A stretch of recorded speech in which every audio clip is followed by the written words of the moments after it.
Let me tell you a terrible tale, one of a beast from an age that should have been hers and hers alone, a story of mindless violence, cruelty, and extreme consumerism that threatens to eradicate an entire biosphere with its recklessness.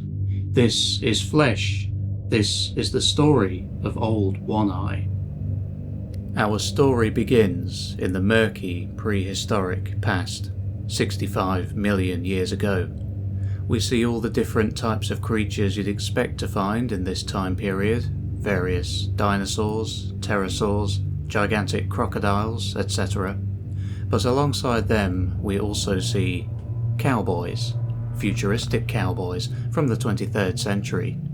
They're here to hunt and to harvest the flesh from dinosaurs. They herd and farm the herbivorous species, such as the styracosaurs, and feed them into great machines called Flesh Dozers, still alive, which process the meat of the dinosaurs and package it up neatly to be beamed forward to the 23rd century.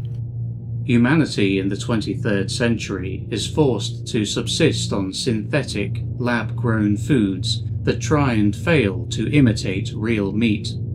There are no more animals left in the 2200s, and so time travel into the past to hunt prehistoric beasts has apparently become the only option left for the masses who still crave the taste and texture of real meat.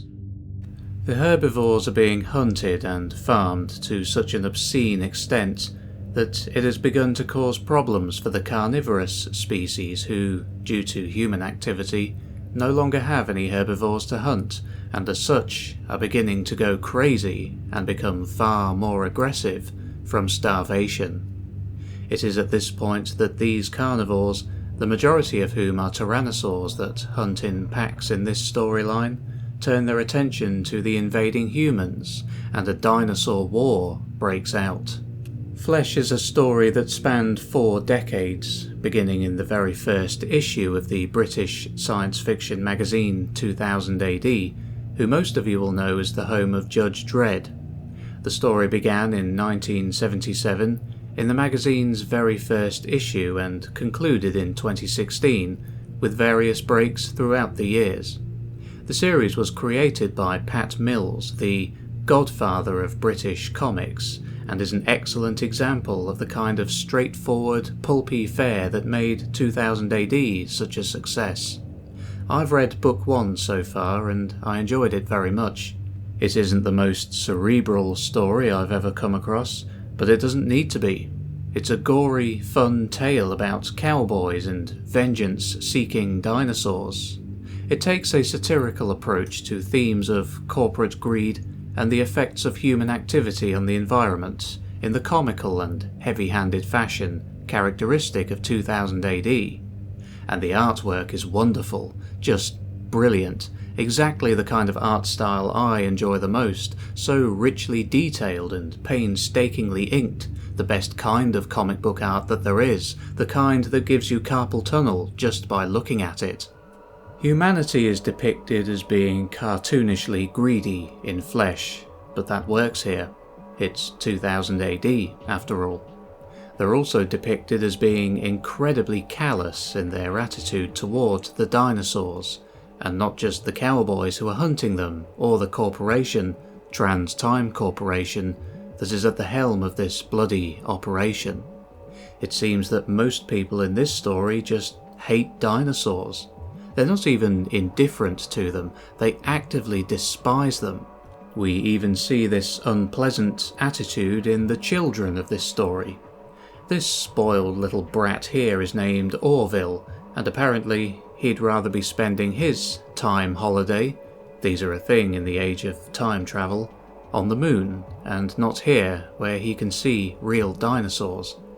He takes great pleasure in blasting the horn on the train he's riding while on his time holiday, and scaring the plant eaters nearby as it's designed to sound like a tyrannosaur. I like this panel here. Orville's mother says, "We don't chastise children in the 23rd century," after his father smacks him for being ungrateful. I don't think a lot of them get chastised in the 21st century either, to be honest. The Trans-Time Corporation sends the so-called Time Rangers, led by the tough and ruthless Earl Reagan, back from the 23rd century to capture live dinosaurs as food. Theirs is a hard, brutal, violent and ultimately thankless job. They're armed with lassos, goads and stun guns. The dinosaurs are slaughtered alive. It's too time-consuming and costly to kill them before you kill them, I guess. Animal welfare is either not a thing in the 2200s, or the animal welfare people aren't able to access time travel technology to put an end to all this nonsense. It's not long into Flesh that we see our first casualties. One poor chap, a colleague of Reagan's, ends up being thrown into a Flesh Dozer along with a Styracosaur when he gets too close to the great and powerful machine. Quite a lot of infrastructure has been built in this time period by the Trans-Time Corporation. They have an HQ there which is eventually beset with angry dinosaurs and pterosaurs. Humanity has been ravaging this prehistoric world with reckless abandon, caring not a jot for the delicate balance of the ecosystem. With the sheer number of plant eaters being taken to the Flesh Dozers, the carnivores have begun to go mad with starvation. As such, they are forced to make do with another, smaller, fleshy creature instead, the invading humans. The Dinosaur War begins in earnest. A pack of tyrannosaurs, yes, a pack of them, go on the rampage and launch a surprise attack on Reagan and his men, while they're wrangling and capturing alamosaurs, or pinheads as they're mockingly called. The tyrannosaurs are led by a matriarch, much larger than all the others, a 120-year-old female who, despite her age, is as fierce and ferocious as they come, the so-called hag monster. It's Reagan himself who ends up taking her on. It's only fitting, really. The leader of the Time Rangers versus the leader of the Tyrannosaurs. The fight is bitter, brutal. She had killed several of Reagan's men, and as far as he was concerned, this gigantic Tyrannosaur needed to pay dearly. His encroachment on her hunting grounds, on her period in prehistory, was irrelevant. The battle ensues, and he eventually gets the upper hand. He plunges his electric goad into the hag monster's right eye and fries it out of its socket. At the loss of her eye, the Tyrannosaur crashed to the ground. With the old hag taken care of, Reagan and his men gathered up their supplies and the wrangled alamosaurs and beat a hasty retreat. He knew that she seemed like the leader of a Tyrannosaur pack, and that they should leave before the rest of her family arrives. They do just this, under the assumption that the old hag is dead. The current from Reagan's goad must surely have fried the 120-year-old gigantic Tyrannosaur's brain, right? Wrong. Her brain was so small, the electric shock had only stunned her. Her one eye flashed as, spitting with hate and pain, she lifted herself up. Reagan's scent was in her nostrils. She would track him down, and then old One Eye would be avenged. Reagan and his men headed for Carver City, a settlement for traders and anyone working in the prehistoric past. Carver City is a large, high-tech Wild West sort of town, protected by a huge plastic dome. Old One Eye was not far behind. Reagan had business with a seedy character named Claw Carver. Carver City is a bad place. It's run by a maniac called Claw Carver. I've heard of Claw Carver, Reagan. He's the guy who had his hand bitten off by a dinosaur. Now he wears a dinosaur claw instead. Reagan finds Claw Carver. Words are exchanged. A fistfight ensues. But as this is taking place, old One Eye looks on.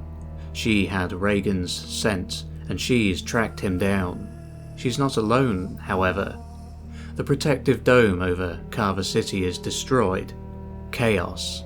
That is what this whole endeavour has brought upon all who ventured back into this distant, alien world of the prehistoric age. Death is everywhere. Nature cannot be controlled forever. Yes, that old chestnut, the one a certain Ian Malcolm warned us about all those years ago. There are constant stampedes from unhappy and difficult to control herbivores, many men in Reagan's line of work killed by carnivores, and a great many of these cowboys deeply dissatisfied with the working conditions, poor pay, and lack of safety considerations from their employer, TransTime Corporation.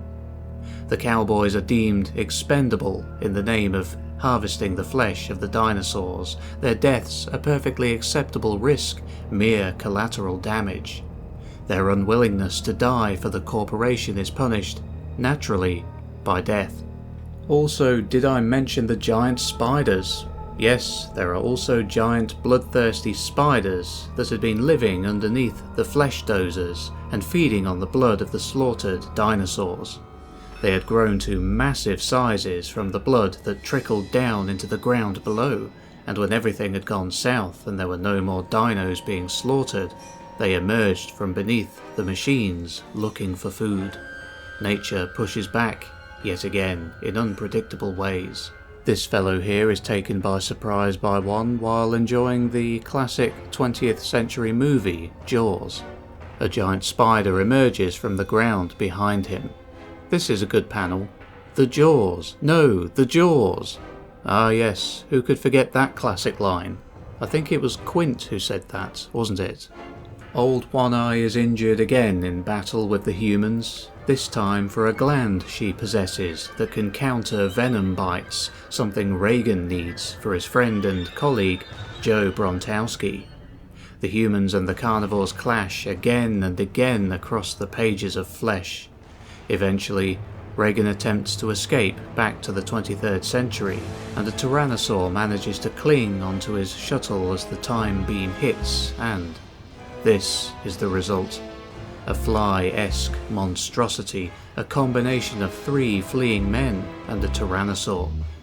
It is, however, promptly put down, and though Reagan has made it back to his native 23rd century, his problems are not exactly over.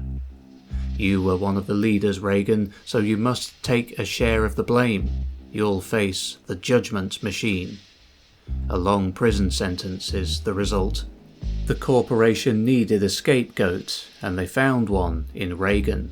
He sits in his cell, reflecting on his recent experiences, and he wonders to himself, but what happened to the hag dinosaur, Old One Eye, who started the Dinosaur War? If only I'd rammed that electronic goad into her lousy, stinking brain. Yes, Reagan and his men invaded a time and place they should never have seen according to natural law, deprived an entire species of its natural food source, and engaged in the mass slaughter of several other species on an industrial scale. But of course it was Old One Eye who had really started the war. Such arrogance. All the things she had been through had taken their toll on Old One Eye. She had lived for 120 years, fought and won against every contender for her throne, and had always come out on top. But she was old and tired. Her battle with the humans in the Dinosaur War would be the final one she ever fought. She knew her time had come. With the strange instinct animals have, she was looking for a place, her special place, to die. At last, she found it, in a canyon between 2 volcanoes, the Tyrannosaurus graveyard where the monsters came to die. The hag monster fell into the canyon, and the darkness closed in on her. She breathed her last. In time, One Eye's bones became fossils trapped in sandstone. Millions of years passed. Until the 20th century. One day, in 1983, in England, as workmen were busy digging a new extension to the London Underground, they found her bones. One Eye had died in Britain 65 million years ago. Professor Gizzard is the archaeologist to dig up her bones, and eventually she is placed on display in his museum. He invites some guests to the museum for a steak dinner to be held inside of her ribcage. Over dinner, the fact that human remains had been found inside of her was brought up, but Professor Gizzard dismisses this as a mistake in their carbon dating system. Children like to think of monsters and men fighting each other, but it's rubbish. This tyrannosaur could never kill a man, he declares, in a show of the same arrogance the 23rd century men also held toward the dinosaurs. He jumps inside of the jaws of the great fossil, but then the rods propping them open fail, and the massive jaws with their razor-sharp teeth clamp down around his waist, killing him. No human was safe from her, even after death, and so ends the ballad of Old One-Eye. That was quite the story. An excellent example of classic 2000 AD fare, albeit one that has been overshadowed, like many others, by Judge Dredd and, arguably, some of the other series from the same magazine like Strontium Dog or Rogue Trooper. I personally enjoy seeking out the lesser-known stories from 2000 AD that have come and gone over the years. If you've been watching the channel for a while, you may remember my video about Shakara from a few years ago, or even my video on Firekind. These stories are always meaningful and always have something to say. Whether you agree with it or not doesn't really matter, as the enjoyment and entertainment factors far outweigh any debate on ethics or philosophy that the writers may wish to engage in. There are several themes contained within the pages of Flesh. There are the more obvious ones, like its commentary on corporate greed and the callous disregard for the safety of their employees, animal cruelty and rampant consumerism. But the one I'd like to give some attention to is the theme of great technologies falling into undeserving hands. In Book 1, there is no elaboration on how time travel technology came into being, nor why it was originally worked on. Was it as a result of the meat shortages in the 23rd century? Was this its original purpose? To draw a parallel, the internet began its life as a military tool called ARPANET, designed for decentralized communication, later becoming a tool for education and free information. It is still all of these things, of course, if you know where to look, but as with many technologies that begin life with noble purposes in mind, it eventually degenerated into something much darker, being used for things like cybercrime, corporate algorithmic spying, and as a way to indulge the most base and unpleasant of human impulses. Genetic engineering is another. CRISPR was originally developed to aid in the pursuit of curing genetic disorders and improve agriculture. However, concerns have begun to be raised in recent years over this technology potentially being used to create such things as designer babies, biohacking, and even using it to create synthetic viruses for the purposes of biological warfare. Smartphones were created as tools for communication and easy global connectivity, but in their short lifetime they have become tools of addiction, mass surveillance, data harvesting, and targeted advertising. Social media has fallen into these practices too, with its algorithmic manipulation of what we do and do not see. The same can be said of AI. You can see what I'm getting at. The point I'm trying to make is that, like these great advancements, the time travel technology in Flesh most likely started out as something beneficial, but after falling into the hands of less benevolent people, like ruthless CEOs, it degenerated into something far less laudable. Time travel, the single greatest achievement in all of science fiction, one with endless potential to do unimaginable things, was being used to hunt dinosaurs for steak. A thought as depressing as it is predictable. But with this in mind, you do have to ask the question, What good is having great and wonderful technology if everyone is starving to death? A valid question. In the story, in the 23rd century, everybody is indeed starving, or at least very short on food. Something else to bear in mind, however, is that while much is made of humanity's desire to consume flesh, there is, as far as I can see, absolutely no mention of fruit or vegetation. It is stated that man survived on synthetic foods alone during this time. Now, synthetic foods are not ideal, believe me. I've had veggie bacon before, but in a pinch, they'll certainly do. With this, it becomes obvious that the pursuit of dinosaur flesh is not one of necessity, but of greed. And to this I say, tough. You now live in a world without meat. You'll have to make do. Or, the humans of this story could have gone about things in a more sane and sensible way. They had time travel technology, they had access to dinosaurs. Why didn't they, instead, simply bring the dinosaurs that were being fed into the Flesh Dozers back into the 23rd century and farm them? You could breed them the way you would any other livestock. You could bring back the specific plant life that each species required to eat too.